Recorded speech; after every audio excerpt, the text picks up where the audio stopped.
So a little bit about Dr. Fahim. She is a research scientist at the Li Ka-shing Knowledge Institute in the Knowledge Translation Program at St. Michael's Hospital in Toronto.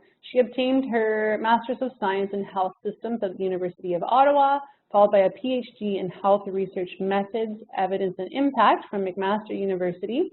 She completed a postdoc fellowship at the Johns Hopkins University School of Public Health, cross-appointed in the Department of Health Policy and Management and Department of Surgery. She specializes in implementation science, particularly as related to physician behavior change. Some of her research interests include optimizing decision-making, multidisciplinary team working, and the implementation of surgical quality and safety initiatives. So Dr. Fahim, I would like to turn it over to you. Thank you so much, Megan, for the introduction. And hi, everybody. I'm very excited to be with everyone today. I'm going to be talking about the Improving Wisely project, which is the project that I worked on during my postdoc over the past year. So I'm very excited to share this with you. I've never presented this to a KT audience before, so I'm very much looking forward to our discussion and to get everyone's input on future directions and how to improve this project even more.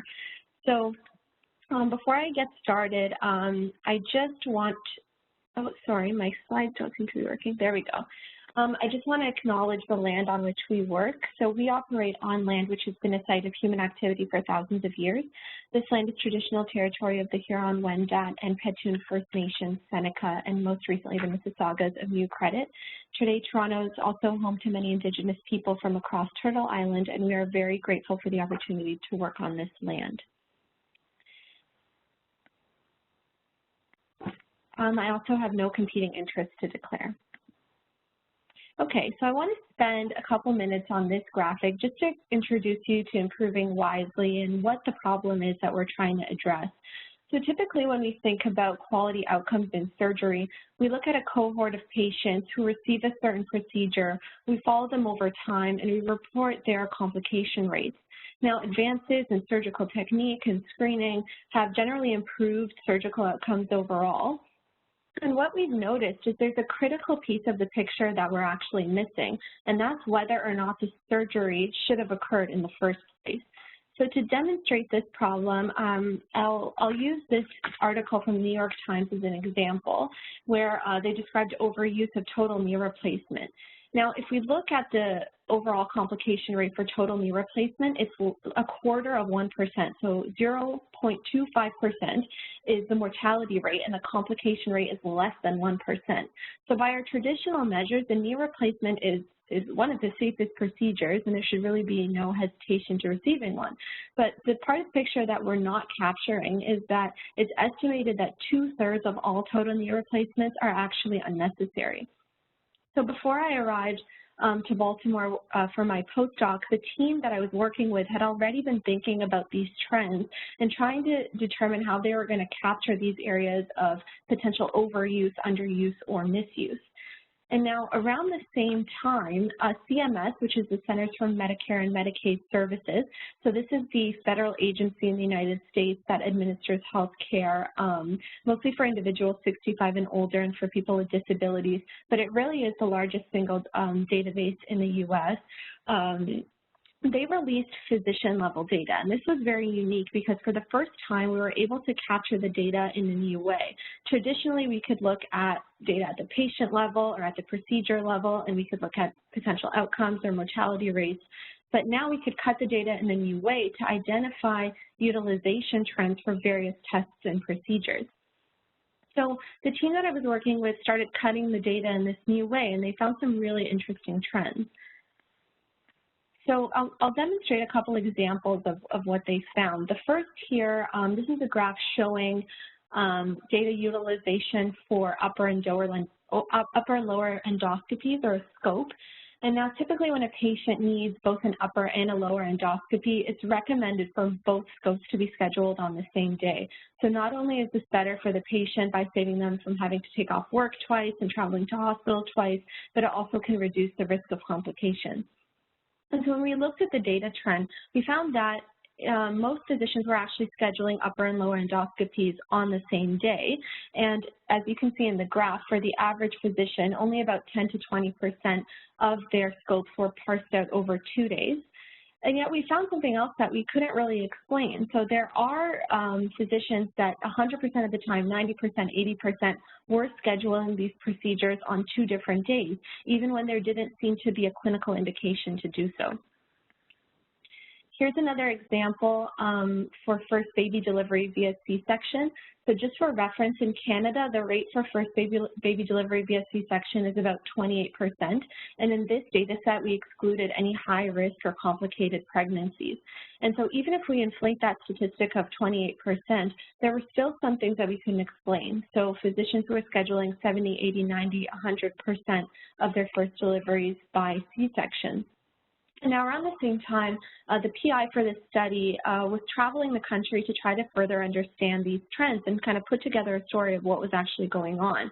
And so he visited some of the physicians at the locations listed there with the higher utilization rates and asked them if they thought that overuse of C-section was a problem. And with very little prompting, you know, experts in the field were saying, you know, we know this is a problem. We actually even know who does this at our center, joking, saying that we actually nicknamed one of our colleagues Dr. Dinner because he always makes sure to schedule the C-section so he could be home in time for dinner. And so we were starting to get these kind of comments from people who are in the field who might be more aware of what was happening, but we still weren't able to explain the full scope of the problem. And so that was really the impetus behind improving wisely. It was, how can we use these data to promote high-value, high-quality health care and intervene on areas of overuse, underuse, and misuse?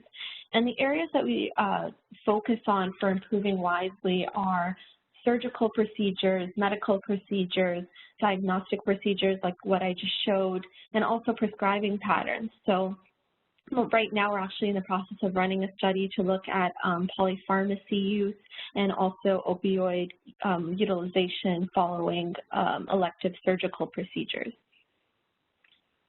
So once we kind of established the goal of improving wisely, we quickly ran into a challenge, and that was what metrics are we going to use to identify potential areas of overuse, underuse, and misuse?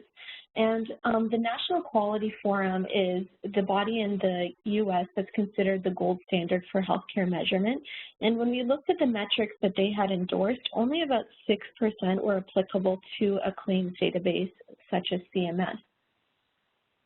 And so we knew we were going to have to do a bit of legwork to come up with these metrics. And so we spent a lot of time considering this.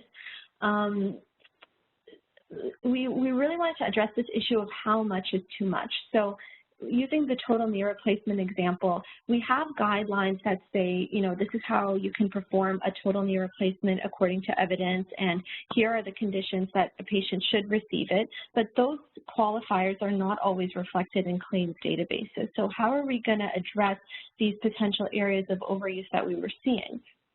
So we actually met with Dan Wolfson, who started Choosing Wisely in the U.S., and he described to us that perhaps the best way to go would be to focus on highly actionable data. So rather than focusing on small variation or waste, we really wanted to focus on what was going to make a big impact to the healthcare system and to patients, and kind of what's the low-hanging fruit of extreme overuse or underuse. And so this slide, apologies for it being a bit messy, but if anything, it's a reflection of the messy process of the metric development. This is really the process that we follow in order to create our metrics. So we start by looking to the literature to see, you know, what the evidence is, to see if there's been any reports of potential overuse, underuse, or misuse. And then we partner with champions and experts from that specialty that we're looking at. So typically, this would be the specialty society or the governing body that represents that specialty. And then we work with them to develop a PEC, or a Physician Engagement Council. And so the PEC could be either members of that specialty society or opinion leaders or champions in this specific area. And we work with them to really determine what would be considered an area of overuse or misuse. And so the PEC works really closely with us to look at the data and to help us qualify our data patterns. So This process alone usually can take up to 6 months, but it's really this Delphi iterative process where we run multiple iterations of the data, each time adding qualifiers to determine which patients we need to exclude in order not to have a biased sample. So, for instance, if there's a certain patient that would be considered more complicated, that this trend wouldn't really apply to, we remove them from the data. And what we actually find is at this point is where a lot of our metrics die, because often there are critical qualifiers that we need to account for that are not, that the data variable is just not available in the claims data. And so we don't feel comfortable proceeding if we can't control for that specific condition.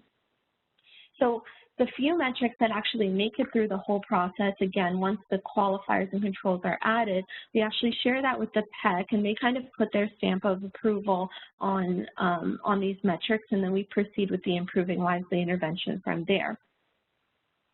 So we have metrics developed, but now what? So how do we use these metrics to actually change physician behavior? And this is where I got excited. This is where I joined the team. Sorry, my slides are not advancing. 1 second. There we go. So this is where I joined the team and tried to pull in some of our KT lens. And we started by looking at the Cochrane reviews to determine what works and what doesn't in terms of changing physician behavior. And so we know from the literature that there are some implementation strategies that are more likely to produce the desired effect compared to others. So, for example, we know that more passive interventions like printed educational materials are generally weaker than some active interventions like reminders or educational outreach. And so we wanted to strike a balance between using something that we knew was going to be impactful, but it also needed to be feasible. So again, our approach is very much data-driven, using this claims database. So how can we harness that in a way that would have a far-reaching impact across the country? So what we decided on was this Improving Wisely intervention, which is really a three-pronged approach. We engage champions and opinion leaders, and they're really the ones who guide this entire process. We have the audit and feedback portion of the intervention, and then we also provide educational resources to further reinforce the behavior that we're trying to encourage. But really, the crux of our intervention lies in this audit and feedback piece.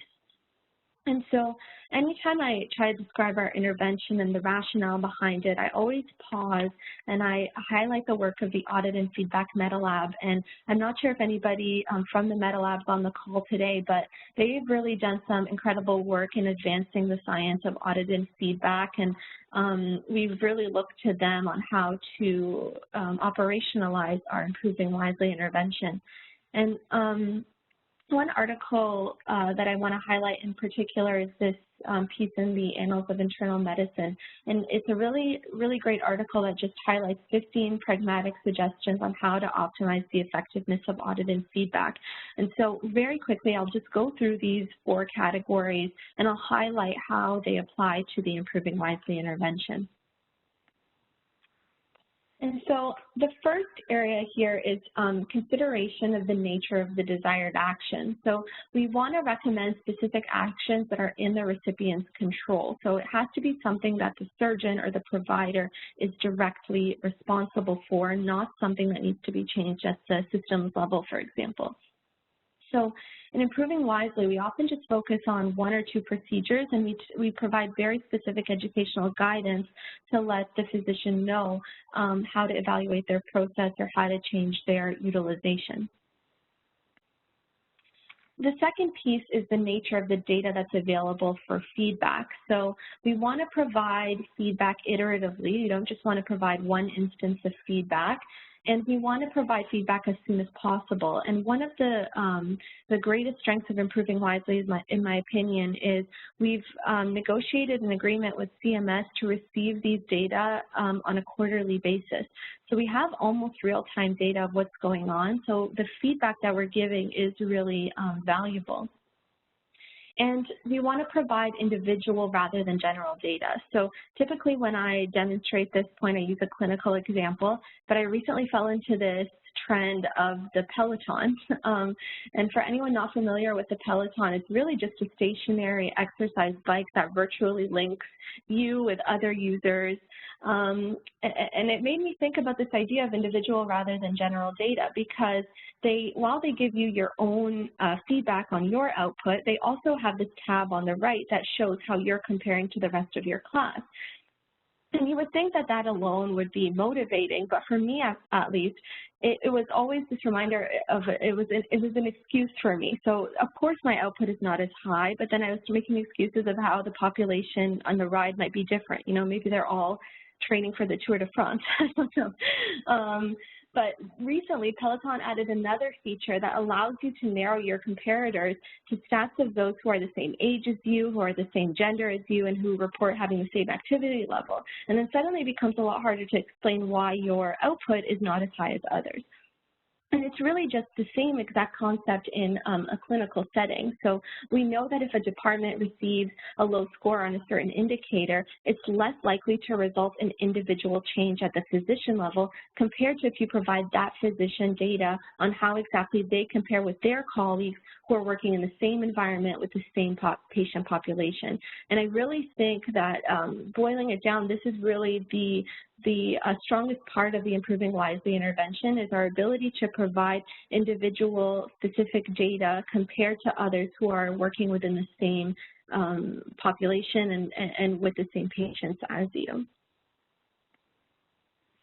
And so just pragmatically, a bit more guidance on how to actually operationalize audit and feedback. One recommendation is to provide feedback in more than one way. And what we always try to do is provide a visual of where the physician falls on the data trend, as well as a script describing how we came up with the data and where they stand. Another recommendation is to minimize the cognitive load for the feedback recipients, and this is incredibly important. So I've been working with physicians for quite a while now, and they're busy. So flipping through a 20-page audit report is just not going to be effective. And so one rule we really try to stick to with Improving Wisely is that it's no more than 2 pages. The first page briefly describes our goals for the project and it introduces the team. It has all the signatures from the PEC to show the endorsement of these leaders, and then it links participants to a website if they want to get more information. And then on page 2 is this visual report that provides the individual provider with their data compared to their colleagues.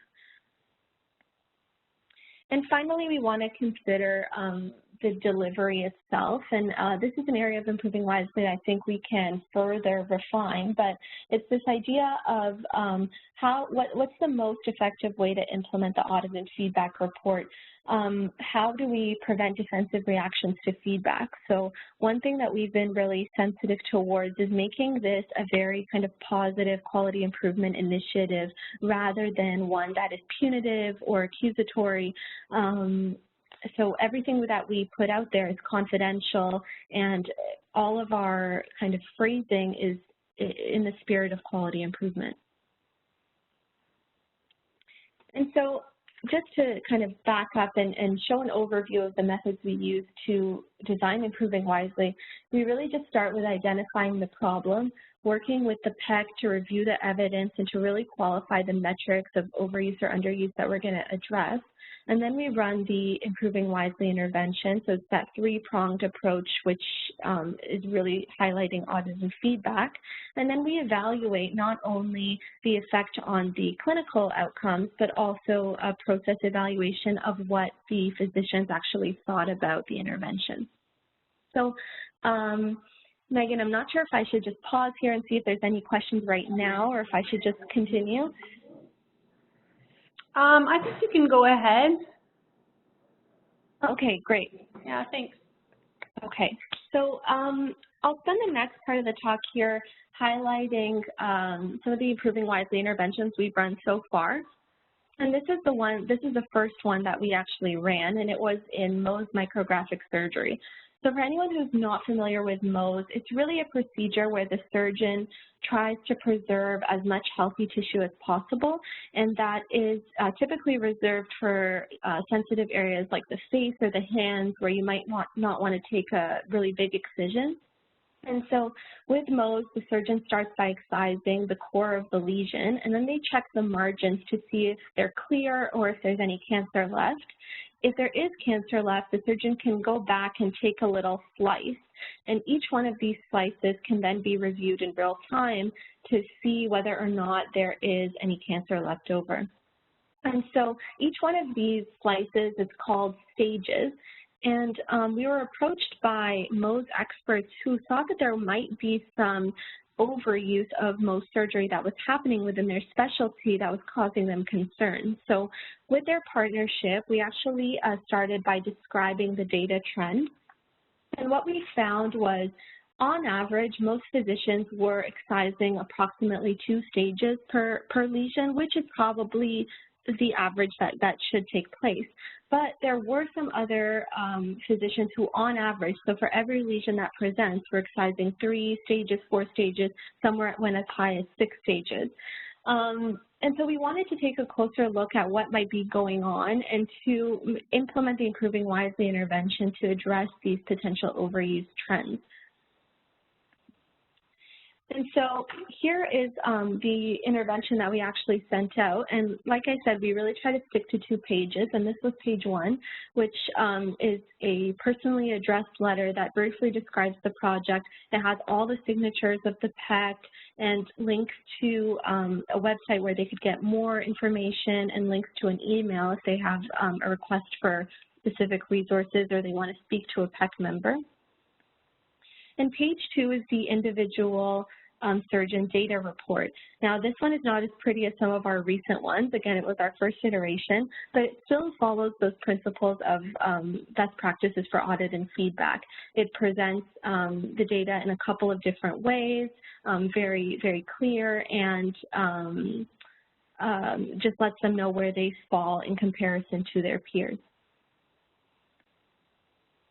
So here are the results from the first iteration of our intervention. So we had a non-randomized controlled trial where there were about 1,000 surgeons, just over 1,000 surgeons in each group, and approximately 6% of this sample were considered outliers. So that was having more than a 2 standard deviation of the mean. And so after the intervention was administered, we actually noticed that 83% of notified outliers reduced their stages per case, and that resulted in an effect sizes of about 12%. And so for anyone familiar with audit and feedback and effect sizes, that would be considered a moderate to strong effect. So we were very encouraged by this feedback, but for me at least, wanting to understand a little bit more about the process of implementing this intervention, I wanted to conduct an evaluation. So we started by surveying the American College membership. So we took advantage of their actual meeting, and we were able to survey 70% of their membership, which represented about 740 surgeons. So we asked them their opinion about receiving these reports and what they thought of it. So of those who received a report, approximately 93% found value in seeing their data compared to national benchmarks, and 88% were actually supportive of the initiative. So this was encouraging, but we wanted to dig a little deeper to talk to a few of these surgeons and really gauge what they thought of Improving Wisely and what we could be doing better. So as part 2 of the evaluation, we actually conducted key informant interviews. I think we have just over 30 of these interviews conducted to date, and we tried to root these in the theoretical domains framework. So the interviews were about 20 minutes long, and it focused on members who had actually received the intervention. And so these were some of the factors that came up as potential reasons that might be driving overuse. So some thought that it might be economic incentives. So surgeons get billed, they bill the same amount for each stage that's actually excised. So some thought that it might be an economic incentive. Some thought it might just be inappropriate or incorrect billing. Others thought that it might be gaps in clinical knowledge or technical skills.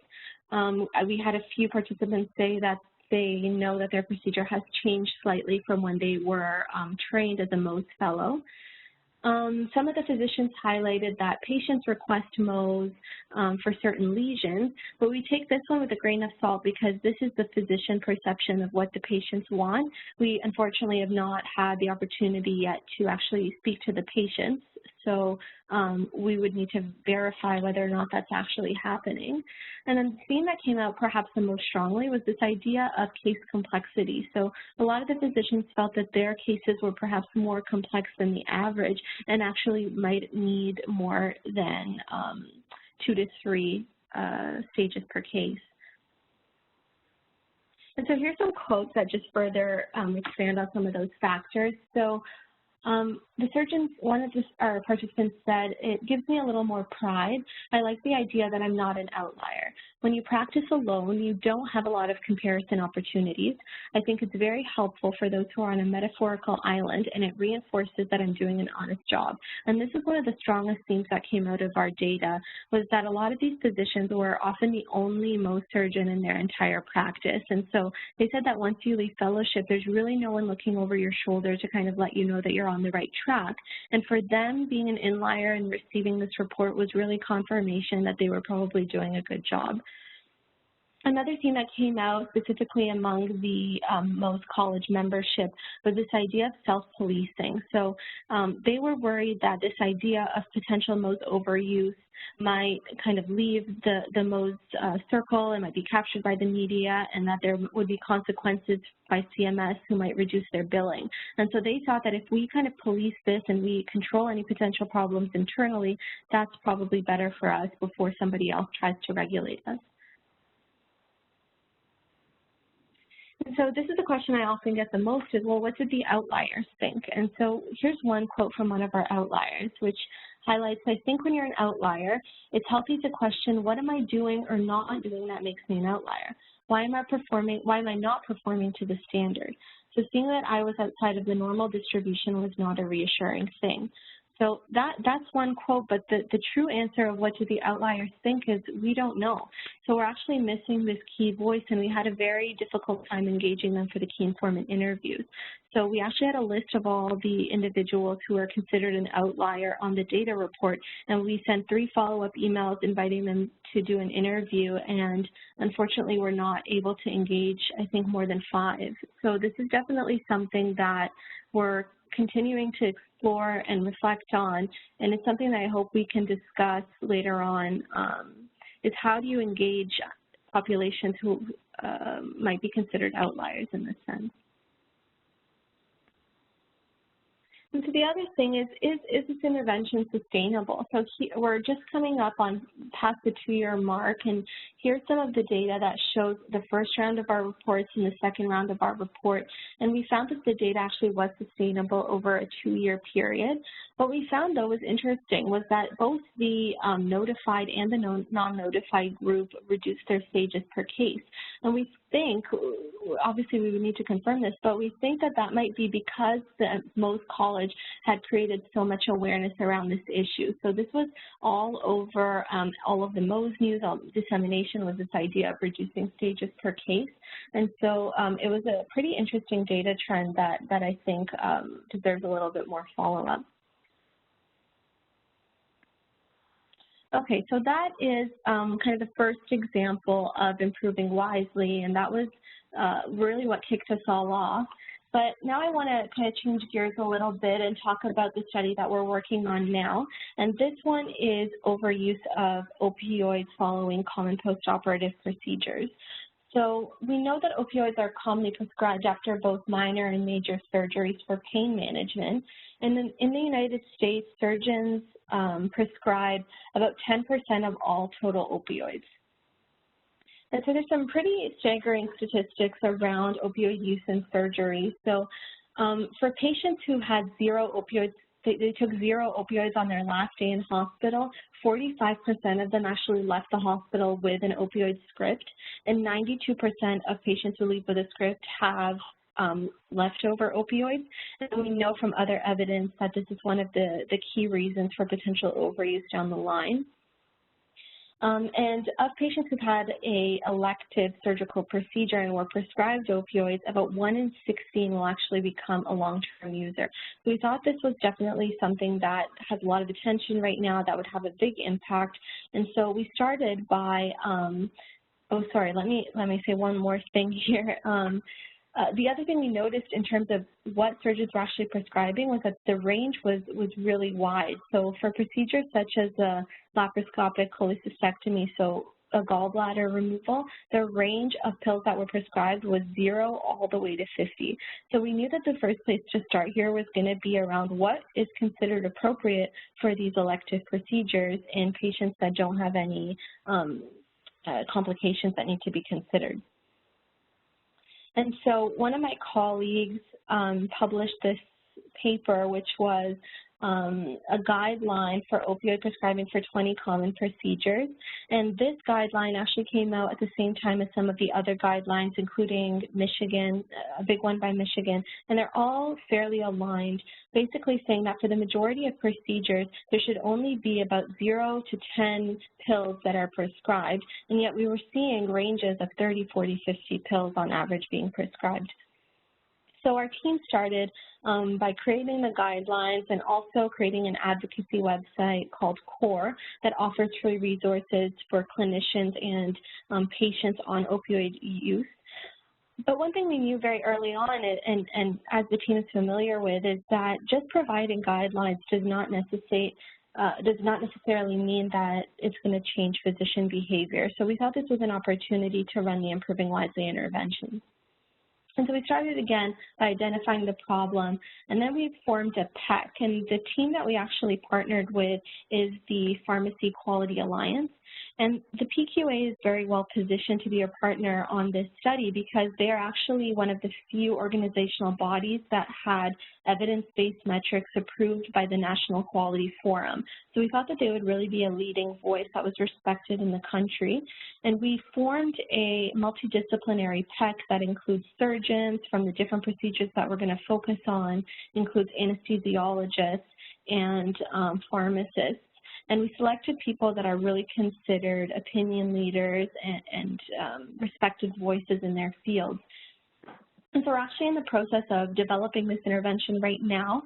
We've selected 15 surgical procedures to report on. So this is one of the bigger interventions that we've done.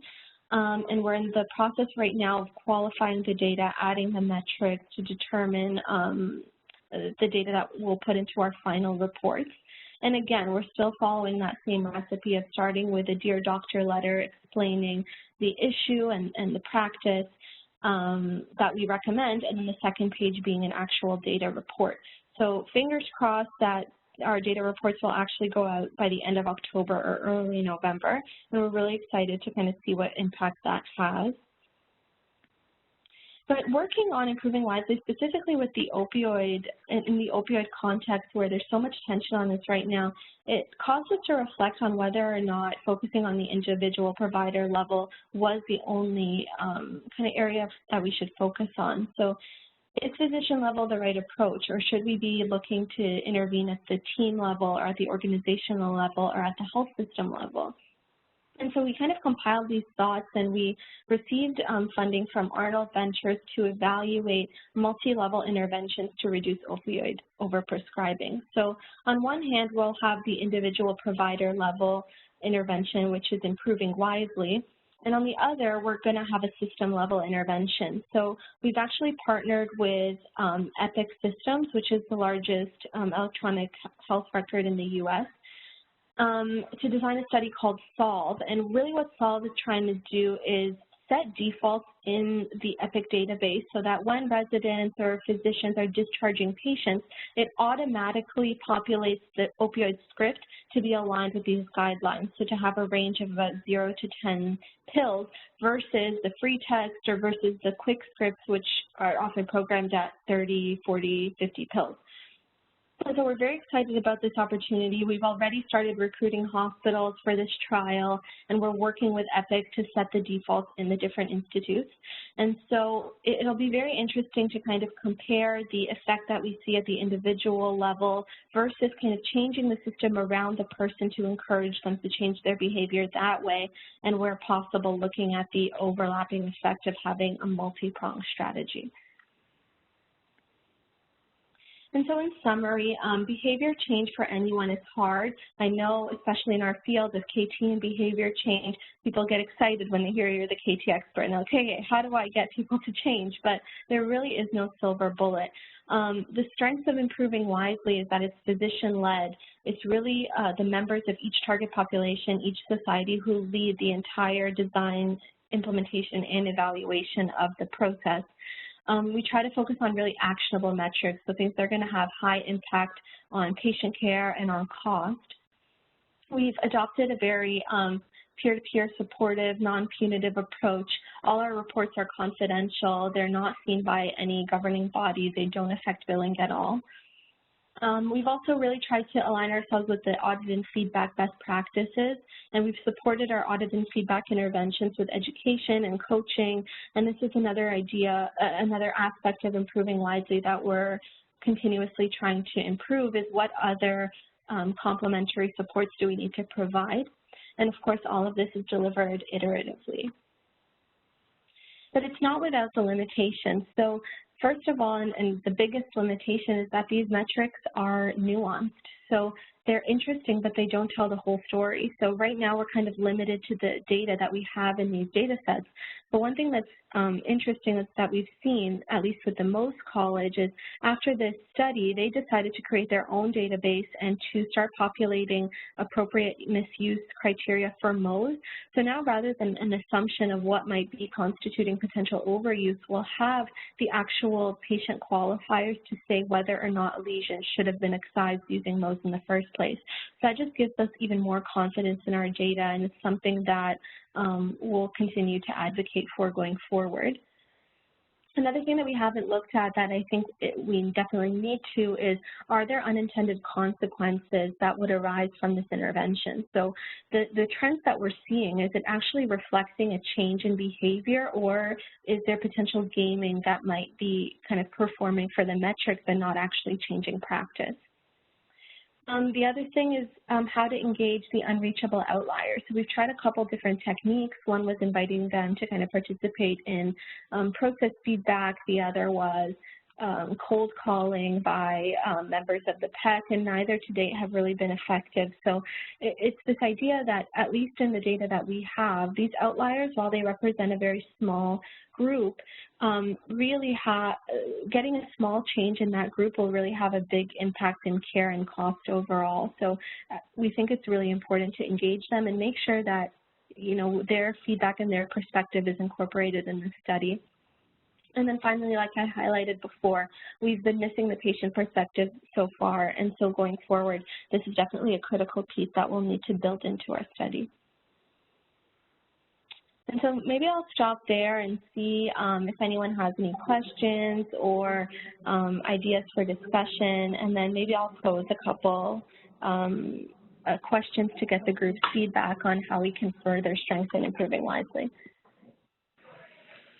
Thank you. So I'm not sure, you might not be able to see the chat box, but we did have one question come in to everyone. So Janine has asked, do you think the individualized practice reports are helping to create some peer pressure, and that peer pressure can be great for changing behavior?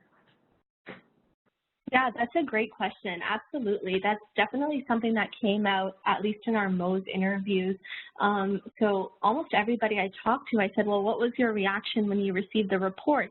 And they said that they ran to see what their colleagues had received. So they actually phoned up their colleagues, they ran into the next room, and they wanted to compare, you know, who was an outlier, who was an inlier. And I definitely think that there is this idea of social pressure and all wanting to be within, I guess, the considered boundaries of the norm that would definitely influence practice, for sure.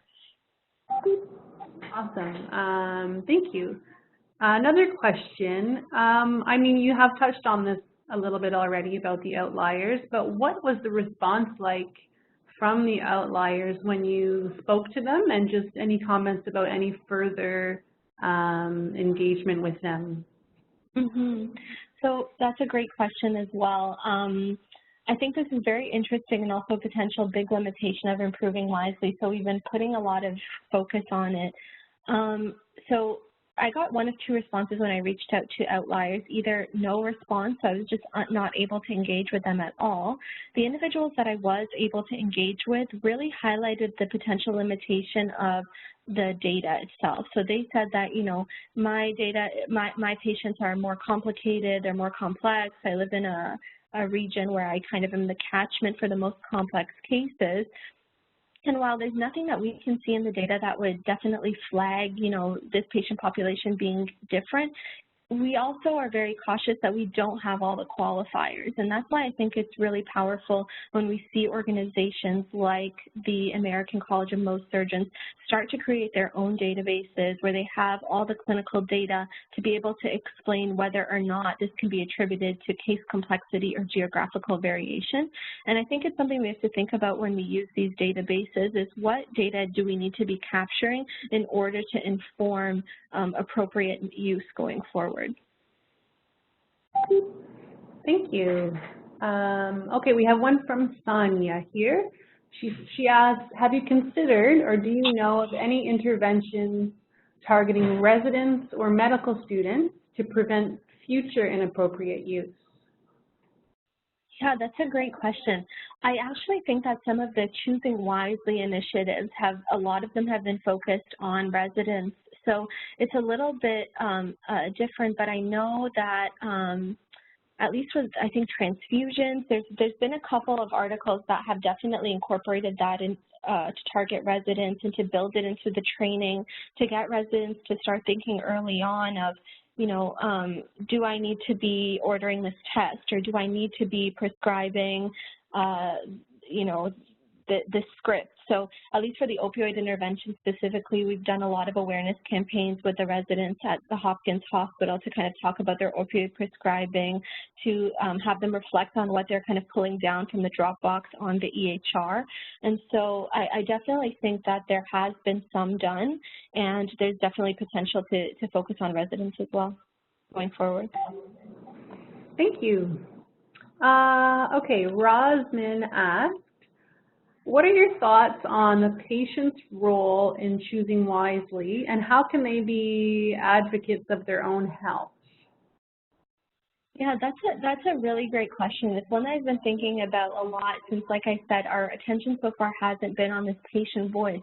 But I think it's really critical. Like, if we're going to say that the strength of our approach is to focus on patient-important, you know, high-impact measures, then how can we justify saying that if we don't actually include the patient voice? So, for instance, like we talk here about the Mohs procedure, and are patients actually really wanting Mohs for certain lesions because they don't want a bigger scar? Like, how do we I guess, qualify the patient preference when we're considering overuse or underuse?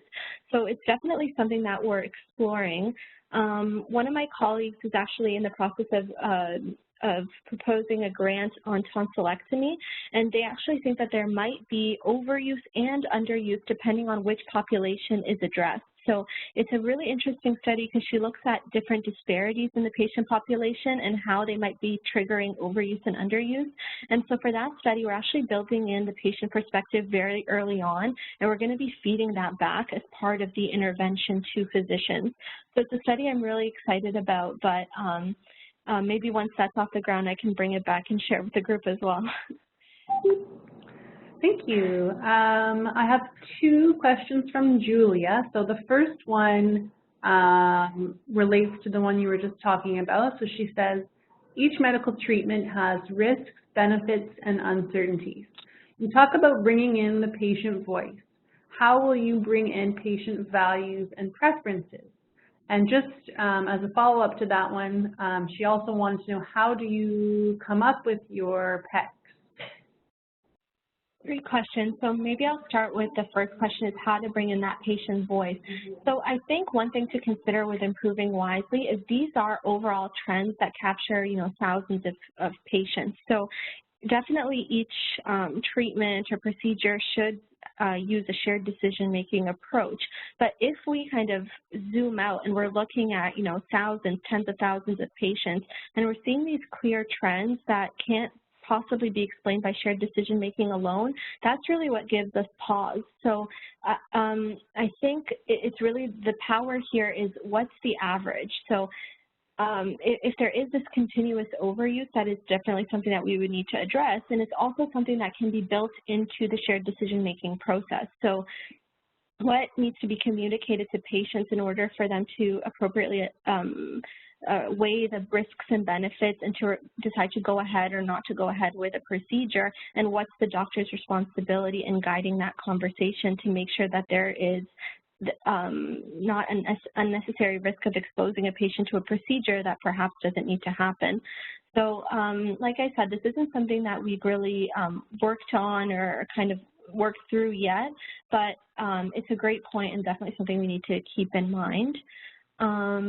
I think you also asked about the PEC, and so when we select the PEC, we really try to select opinion leaders in that field. So we start by talking to some of our local experts in the field to select names that are considered like the voice of that specialty. So for the opioid intervention, for example, a lot of our PEC members are on the national, the Society of, the NAM, American Medicine. It's a respected society opioid board, so they're considered like the leading voice in surgery, and they're the opioid board within that council. And so there are surgeons that would not only be recognized in their field as leaders in surgery, but also those who have had a legitimate voice on opioids.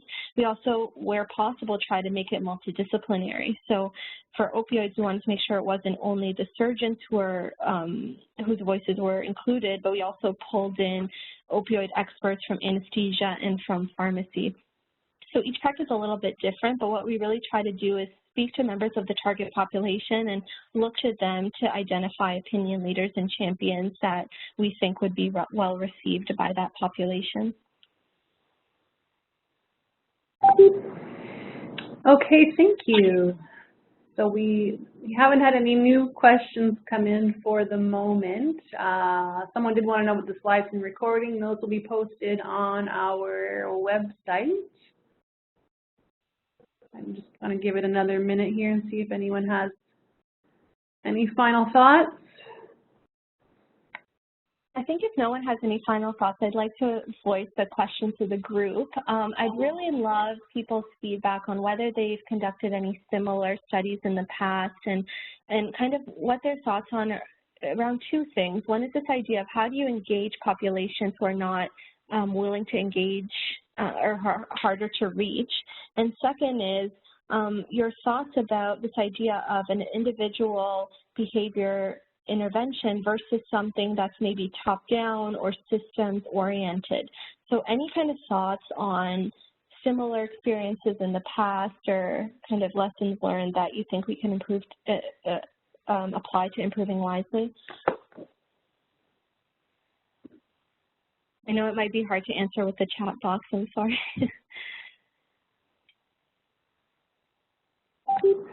If anyone wants to respond to that, you know, by speaking, you can send me a message and I can unmute you. I just don't want to unmute everyone because that tends to be a bit chaotic.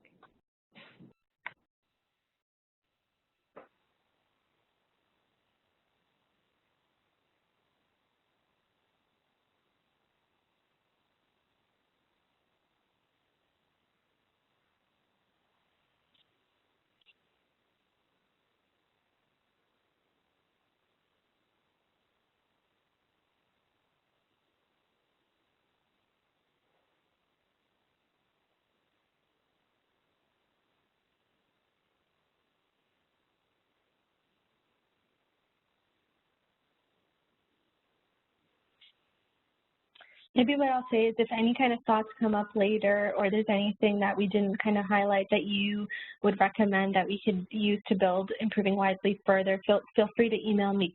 I think I have my contact information there, so feel free to send me an email or a message, and I'd be really happy to engage going forward. Well, thank you, Dr. Fahim. Thank you, everyone, for attending. Oh, we had one more question come in, so I'll hang on to my thank yous for a minute.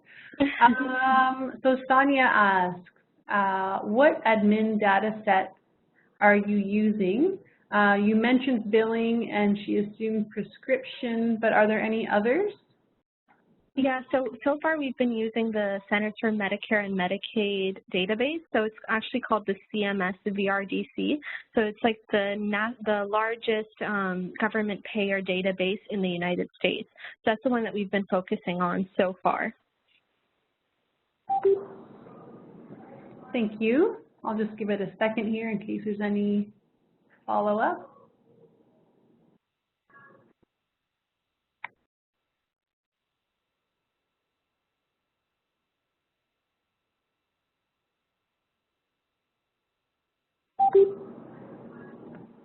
Okay, so again, yes, I want to thank everyone. I know it's a very busy time with lots of grants. Dr. Fahim, I know you've got a few on your plate, and I'm sure our audience does as well. So thanks everyone for taking the time to be here. Please do take the time to do an evaluation. You should have received a link to the online evaluation. I will send that out to everyone following this, just as a refresher. Next session will be October 10th with Dr. Nancy Selbach from the University of Toronto. The title of that presentation is Exploring the Role of Toolkits as a Guideline Implementation Tool in the Context of Stroke Rehabilitation. So please get in touch with me if you would like to attend that. So once again, thank you everyone, and I hope everyone enjoys the rest of their day. Thanks, everyone. Thanks, Dr. Fahim.